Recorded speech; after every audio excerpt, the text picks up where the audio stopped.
This is Reading Aloud. I'm Pat Tully of the Ketchikan Public Library.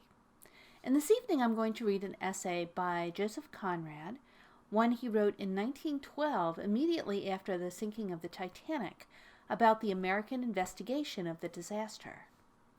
Joseph Conrad was born in Poland in 1857, and after a tumultuous childhood, he trained to be a merchant seaman. He worked on merchant ships for a decade and briefly served as a captain before moving to London in 1893.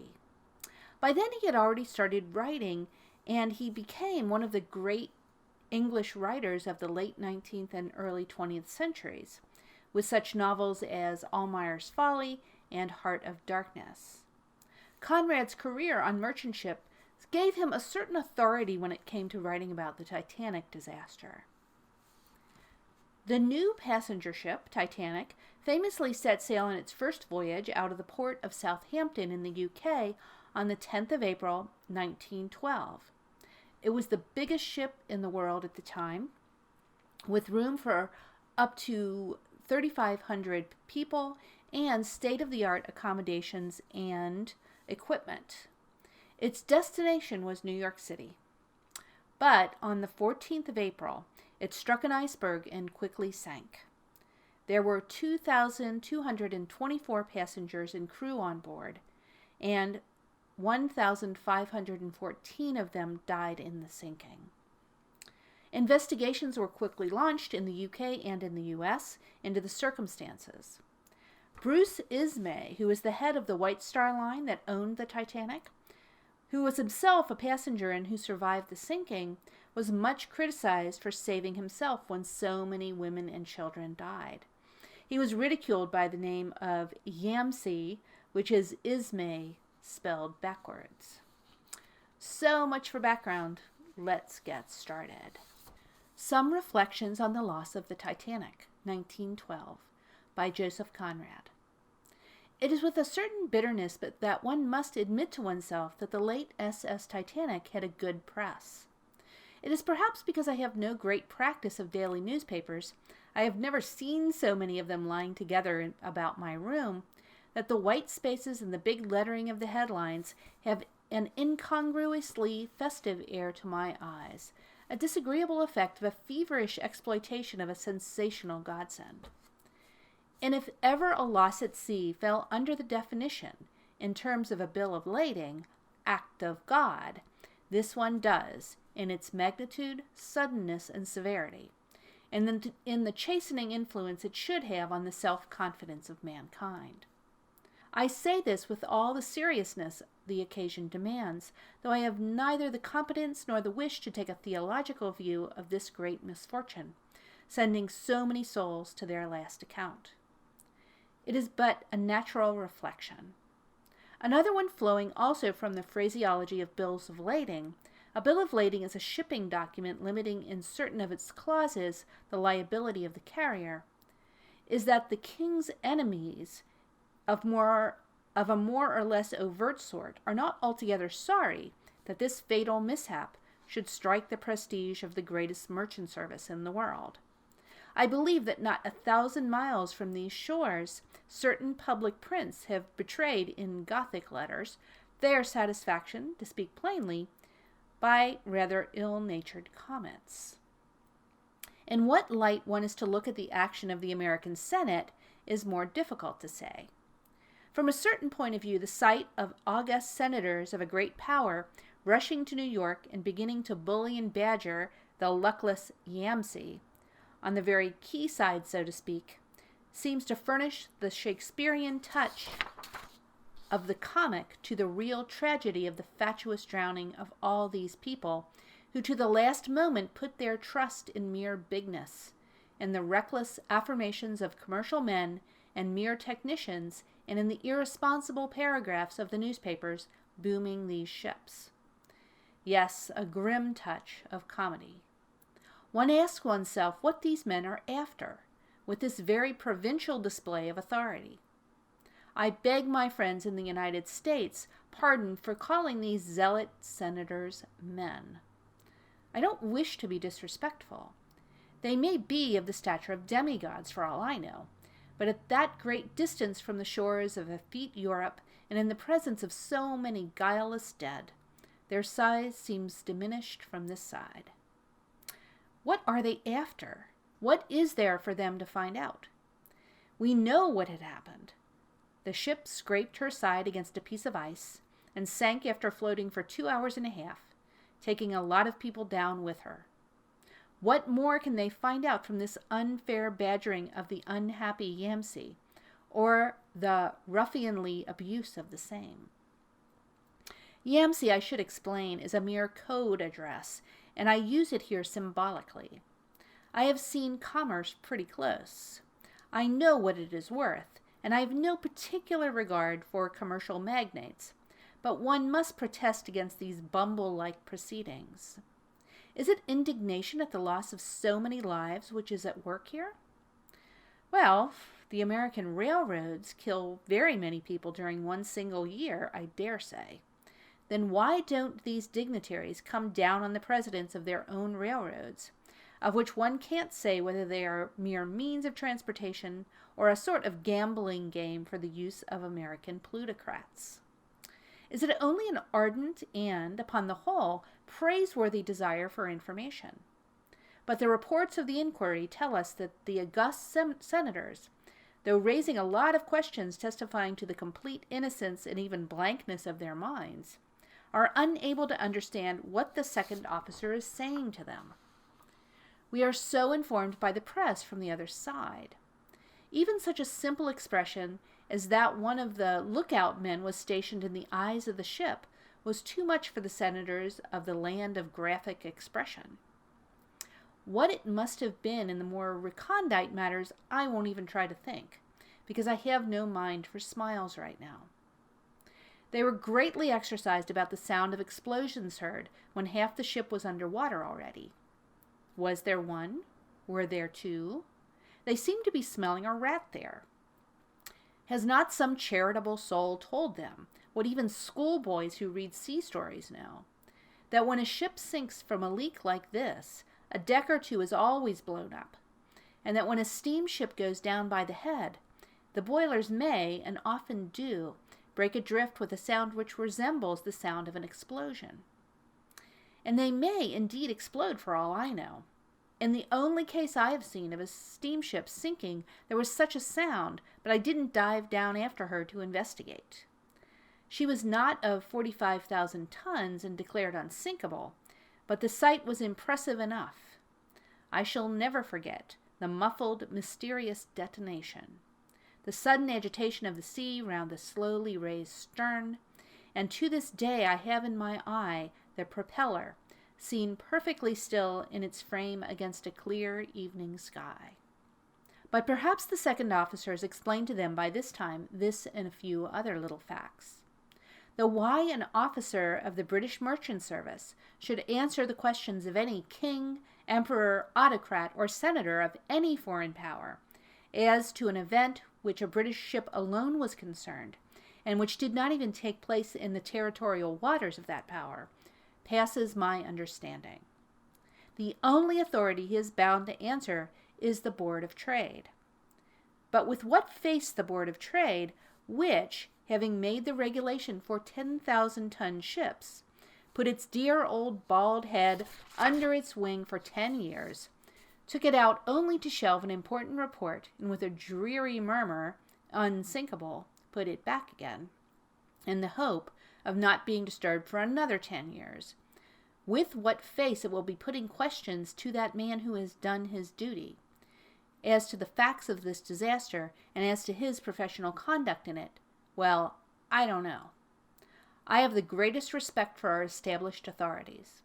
I am a disciplined man, and I have a natural indulgence for the weaknesses of human institutions. But I will own that at times I have regretted their, how shall I say it, their imponderability. A Board of Trade. What is it? A board of... I believe that the Speaker of the Irish Parliament is one of the members of it. A ghost. Less than that. As yet a mere memory. an office with adequate and no doubt comfortable furniture, and a lot of perfectly irresponsible gentlemen who exist packed in its equable atmosphere softly, as if in a lot of cotton wool, and with no care in the world. For there can be no care without personal responsibility. Such, for instance, as the seamen have. Those seamen from whose mouths this irresponsible institution can take away the bread as a disciplinary measure. Yes, it's all that. And what more? The name of a politician, a party man. Less than nothing. A mere void, without as much as a shadow of responsibility cast into it from that light in which move the masses of men who work, who deal in things and face the realities, not the words, of this life. Years ago, I remember overhearing two genuine shellbacks of the old type commenting on a ship's officer who, if not exactly incompetent, did not commend himself to their severe judgment of accomplished sailormen. Said one, resuming and concluding the discussion in a funnily judicial tone, "The Board of Trade must have been drunk when they gave him his certificate."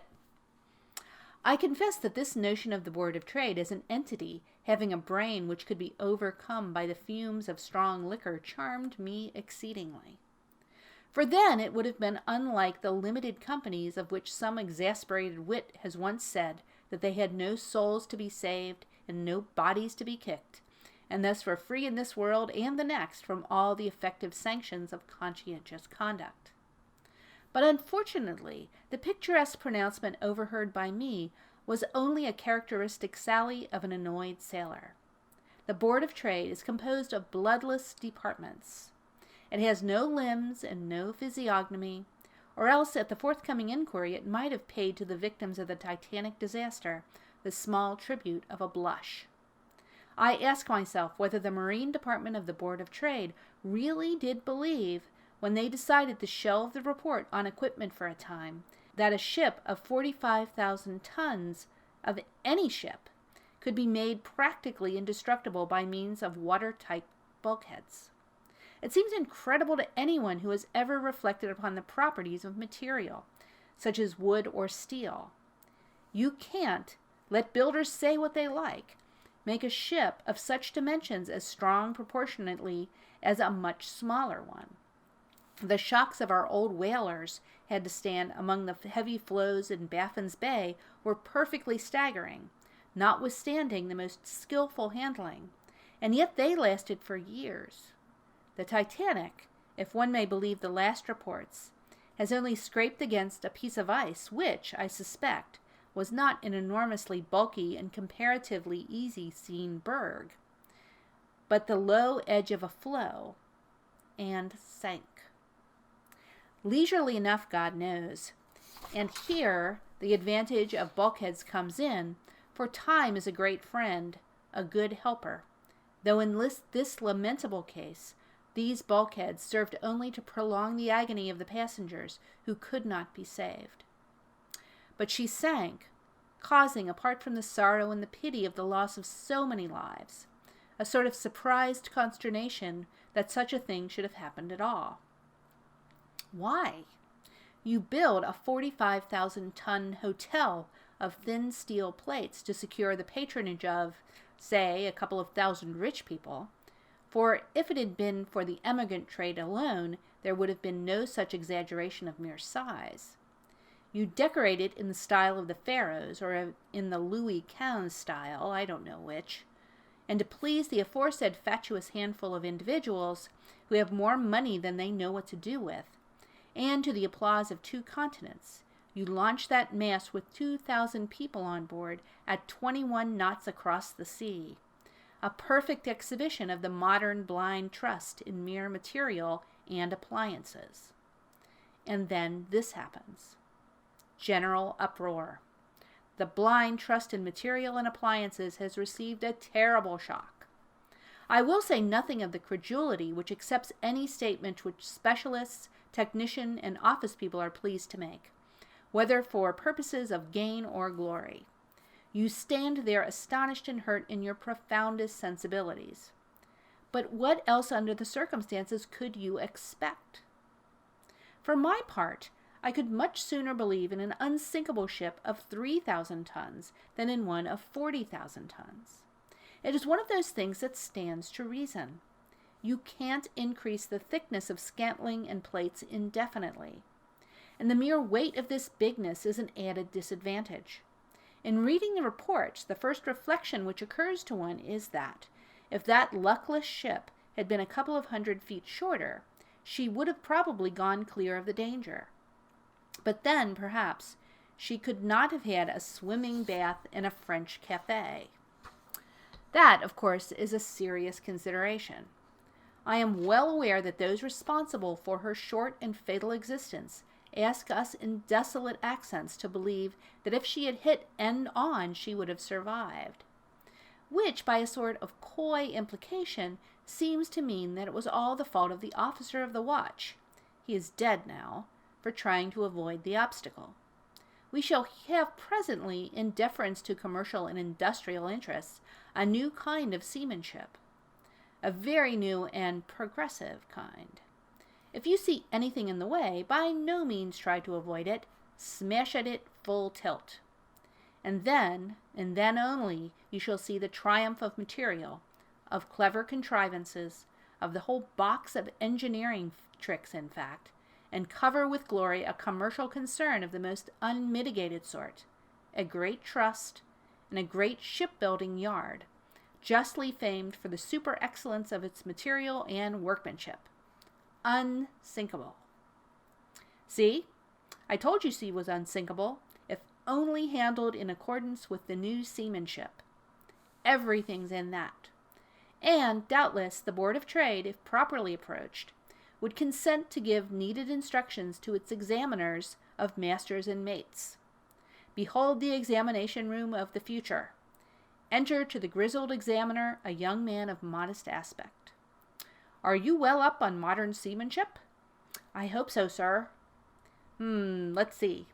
You are at night on the bridge in charge of a 150,000-ton ship, with a motor track, organ loft, etc., etc., with a full cargo of passengers, a full crew of 1,500 cafe waiters, 2 sailors and a boy, 3 collapsible boats as per Board of Trade regulations, and going at your 3/4 speed of, say, about 40 knots. You perceive suddenly right ahead, and close to, something that looks like a large ice floe. What would you do? Put the helm amidships. Very well. Why? In order to hit end on. On what ground should you endeavor to hit end on? Because we are taught by our builders and masters that the heavier the smash, the smaller the damage, and because the requirements of material should be attended to. And so on, and so on. The new seamanship, when in doubt, try to ram fairly, whatever's before you. Very simple. If only the Titanic had rammed that piece of ice, which was not a monstrous berg, fairly, every puffing paragraph would have been vindicated in the eyes of the credulous public which pays. But would it have been? Well, I doubt it. I am well aware that in the 80s the steamship Arizona, one of the greyhounds of the ocean in the jargon of that day, did run bows on against a very unmistakable iceberg, and managed to get into port on her collision bulkhead. But the Arizona was not, if I remember rightly, 5,000 tons register, let alone 45,000 tons. And she was not going at 20 knots per hour. I can't be perfectly certain at this distance in time, but her sea speed could not have been more than 14 at the outside. Both these facts made for safety. And even if she had been engined to go 20 knots, there would not have been behind that speed the enormous mass, so difficult to check in its impetus, the terrific weight of which is bound to do damage to itself or others at the slightest contact. I assure you it is not for the vain pleasure of talking about my own poor experiences, but only to illustrate my point, that I will relate here a very unsensational little incident that I witnessed now rather more than 20 years ago, in Sydney, New South Wales. Ships were beginning then to grow bigger year after year, though, of course, the present dimensions were not even dreamt of. I was standing on the circular quay with a Sydney pilot, watching a big mail steamship of one of our best-known companies being brought alongside. We admired her lines, her noble appearance, and were impressed by her size as well, though her length, I imagine, was hardly half that of the Titanic. She came into the cove, as that part of the harbor is called, of course very slowly, and at some 100 feet or so short of the quay she lost her way. That quay was then a wooden one, a fine structure of mighty piles and stringers bearing a roadway, a thing of great strength. The ship, as I have said before, stopped moving when some 100 feet from it. Then her engines were rung on slow ahead and immediately rung off again. The propeller made just about 5 turns, I should say. She began to move, stealing on, so to speak, without a ripple, coming alongside with the utmost gentleness. I went on looking her over, very much interested, but the man with me, the pilot, muttered under his breath, "Too much, too much." His exercised judgment had warned him of what I did not even suspect. But I believe that neither of us was exactly prepared for what happened. There was a faint concussion of the ground under our feet, a groaning of piles, a snapping of great iron bolts, and with the sound of ripping and splintering as when a tree is blown down by the wind, a great strong piece of wood, a baulk of squared timber, was displaced several feet as if by enchantment. I looked at my companion in amazement. I could not have believed it, I declared. "Nope," he said. "You would not have thought she would have cracked an egg, eh?" I certainly wouldn't have thought that. He shook his head and added, "Ah, these great big things, they want some handling." Some months afterwards, I was back in Sydney. The same pilot brought me in from sea, and I found the same steamship, or else another as like her as 2 peas, lying at anchor not far from us. The pilot told me she had arrived the day before, and that he was to take her alongside tomorrow. I reminded him jocularly of the damage to the quay. "Oh," he said, "we're not allowed now to bring them in under their own steam. We're using tugs." A very wise regulation. And this is my point, that size is to a certain extent an element of weakness. The bigger the ship, the more delicately she must be handled. Here is a contact which, in the pilot's own words, you wouldn't think could have cracked an egg, with the astonishing result of something like 80 feet of good strong wooden quay shaken loose, iron bolts snapped, a baulk of stout timber splintered. Now supposing that quay had been of granite, as surely it is now, or instead of the quay, if there had been, say, a North Atlantic fog there, with a full-grown iceberg in it awaiting the gentle contact of a ship groping its way along blindfold. Something would have been hurt, but it would not have been the iceberg. Apparently there is a point in development when it ceases to be true progress, in trade, in games, in the marvelous handiwork of men, and even in their demands and desires and aspirations of the moral and mental kind. There's a point when progress, to remain a real advance, must change slightly the direction of its line. But this is a wide question. What I wanted to point out here is that the old Arizona, the marvel of her day, was proportionately stronger, handier, better equipped than this triumph of modern naval architecture, the loss of which in common parlance will remain the sensation of the year. The clatter of the presses has been worthy of the tonnage, of the preliminary paeans of triumph round that vanished hull, of the reckless statements and elaborate descriptions of its ornate splendor. A great babble of news, and what sort of news too, good heavens! And eager comment has arisen around this catastrophe, though it seems to me that a less strident note would have been more becoming in the presence of so many victims left struggling on the sea, of lives miserably thrown away for nothing, or worse than nothing, for false standards of achievement, to satisfy a vulgar demand of a few moneyed people for a banal hotel luxury, the only one that they can understand, and because the big ship pays in one way or another, in money or in advertising value. It is in more ways than one a very ugly business, and a mere scrape along the ship's side, so slight that, if reports are to be believed, it did not interrupt a card party in the gorgeously fitted, but in chaste style, smoking room, or was it in the delightful French cafe, is enough to bring on the exposure. All the people on board existed under a sense of false security. How false, it has been sufficiently demonstrated. And the fact which seems undoubted, that some of them actually were reluctant to enter the boats when told to do so shows the strength of that falsehood. Incidentally, it shows also the sort of discipline on board these ships, the sort of hold kept on the passengers in the face of the unforgiving sea. These people seem to imagine it an optional matter, whereas the order to leave the ship should be an order of the sternest character, to be obeyed unquestioningly and promptly by everyone on board, with men to enforce it at once and to carry it out methodically and swiftly. And it is of no use to say that it cannot be done, for it can. It has been done. The only requisite is manageableness of the ship herself and of the numbers she carries on board. That is the great thing which makes for safety. A commander should be able to hold his ship and everything on board of her in the hollow of his hand, as it were. But with the modern foolish trust in material, and with those floating hotels, this has become impossible. A man may do his best, but he cannot succeed in a task from which greed, or more likely from sheer stupidity, has been made too great for anybody's strength.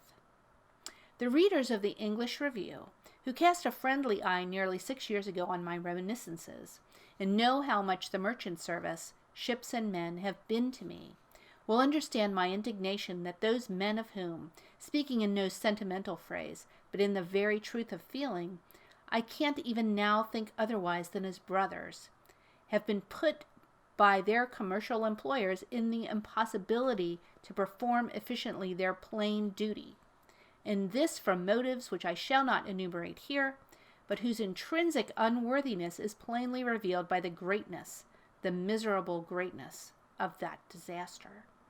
Some of them have perished. To die for commerce is hard enough, but to go under the sea we have been trained to combat, with a sense of failure in the supreme duty of one's calling, is indeed a bitter fate. Thus they are gone, and the responsibility remains with the living, who will have no difficulty in replacing them by others, just as good, at the same wages. It was their bitter fate.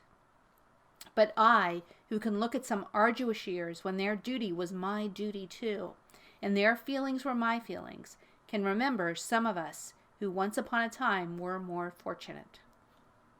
It is of them that I would talk a little, for my own comfort partly, and also because I am sticking all the time to my subject to illustrate my point, the point of manageableness which I have raised just now.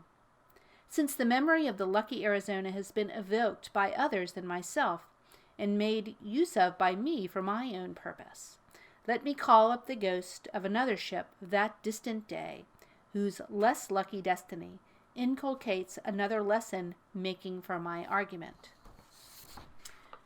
The Duro, a ship belonging to the Royal Mail Steam Packet Company, was rather less than 1/10 the measurement of the Titanic. Yet, strange as it may appear to the ineffable hotel exquisites who form the bulk of the first-class cross-Atlantic passengers, people of position and wealth and refinement did not consider it an intolerable hardship to travel in her, even all the way from South America, this being the service she was engaged upon. Of her speed I know nothing, but it must have been the average of the period, and the decorations of her saloons were, I dare say, quite up to the mark. But I doubt if her berth had been boastfully paragraphed all around the press, because that was not the fashion of the time. She was not a mass of material gorgeously furnished and upholstered. She was a ship, and she was not, in the apt words of an article by Commander C. Crutchley, R.N.R., which I have just read, run by a sort of hotel syndicate composed of the chief engineer, the purser, and the captain, as these monstrous Atlantic ferries are.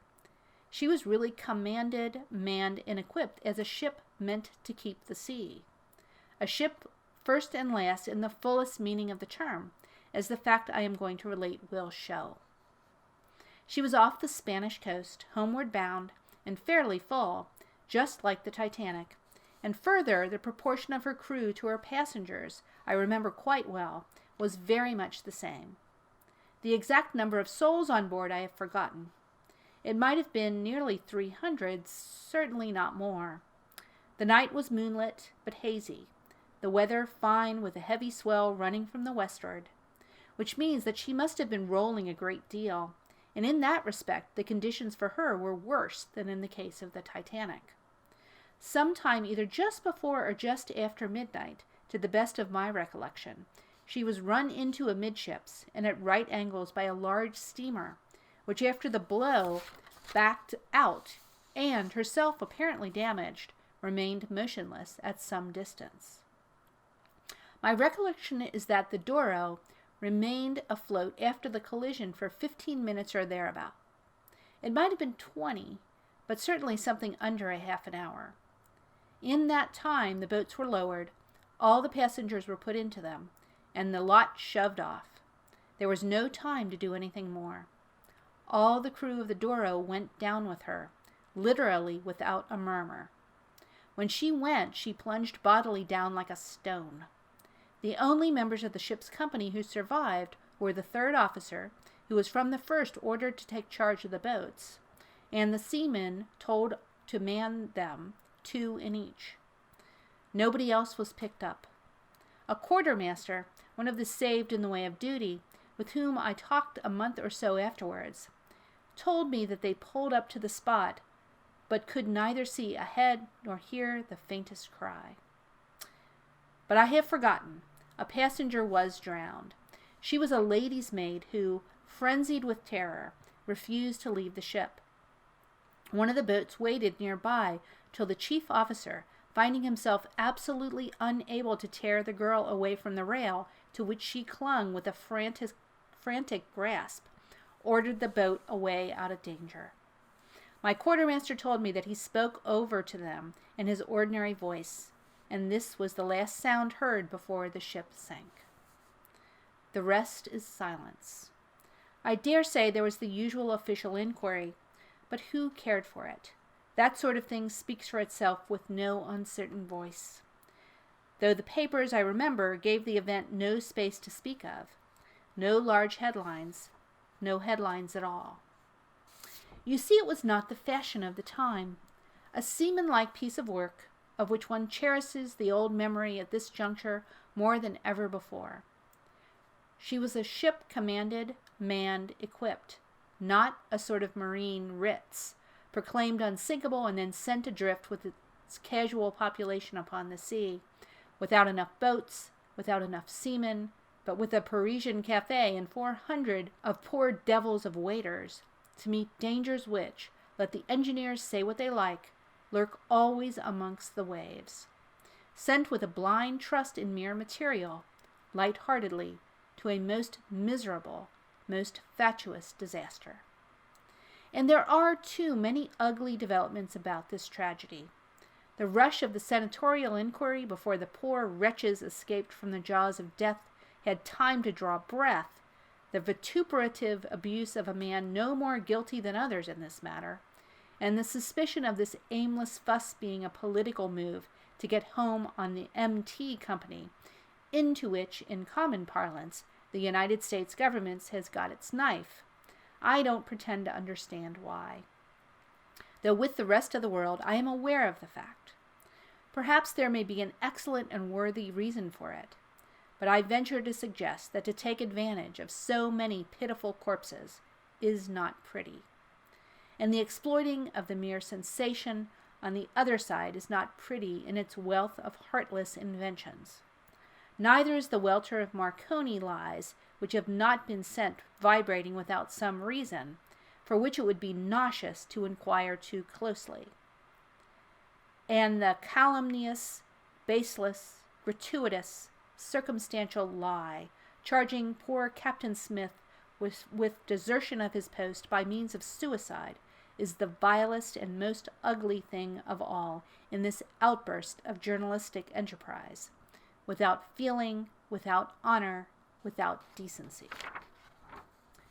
But all this has its moral, and that other sinking which I have related here, into the memory of which a seaman turns with relief and thankfulness, has its moral too. Yes, material may fail, and men too may fail sometimes, but more often men, when they are given the chance, will prove themselves truer than steel, that wonderful thin steel from which the sides and the bulkheads of our modern sea leviathans are made. The end. Thank you so much for joining me, and have a good week.